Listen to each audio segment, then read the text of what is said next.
ময়মনসিংহ জেলা আওয়ামী লীগের কার্যালয়ে ভাঙচুর চালিয়ে সেটিকে পাবলিক টয়লেট হিসেবে ঘোষণা দেওয়া হয়েছে। সোমবার বেলা সোয়া 11টার দিকে নগরীর গাঙ্গিনার পাড় শিববাড়ি এলাকায় অবস্থিত আওয়ামী লীগের কার্যালয়ে জাতীয় বিপ্লবী মঞ্চের এক নেতার নেতৃত্বে কার্যক্রম চালানো হয়। প্রত্যক্ষদর্শীরা জানান, বেলা 11টার পর জেলা আওয়ামী লীগের কার্যালয়ে যান বৈষম্য বিরোধী আন্দোলনের সাবেক কেন্দ্রীয় সমন্বয়কারী এবং জাতীয় বিপ্লবী মঞ্চের কেন্দ্রীয় সদস্য সচিব আল নূর মোহাম্মদ আয়াস। এ সময় তার সঙ্গে ছিলেন শ্রমিক সহ 4 জন ব্যক্তি। শ্রমিকরা কোলাপসিবল গেটের পাশে থাকা একটি জানালা ভেঙে ফেলার পর অপর জানালাটির কিছু অংশ ভাঙা হয়। এ সময় ভেতরে থাকা বঙ্গবন্ধু শেখ মুজিবুর রহমানের ছবি ও আওয়ামী লীগের কর্মসূচির একটি ব্যানার ছিঁড়ে কার্যালয়টির সামনে একটি টায়ারে দাহ্য পদার্থ ঢেলে আগুন দেওয়া হয়। খবর পেয়ে বেলা 11:15টার দিকে সেখানে পুলিশ যায়। পরে পুলিশ সদস্যরা এসে দলটিকে সরিয়ে দিয়ে টায়ারের আগুন নিভিয়ে কার্যালয়টি ভাঙা বন্ধ করে দেয়।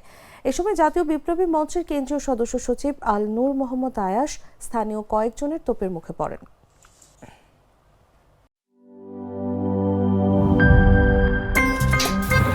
আমার একটা স্মার্ট সিদ্ধান্তে 25% গ্যাসের খরচ কমেছে। ভাবছেন কিভাবে?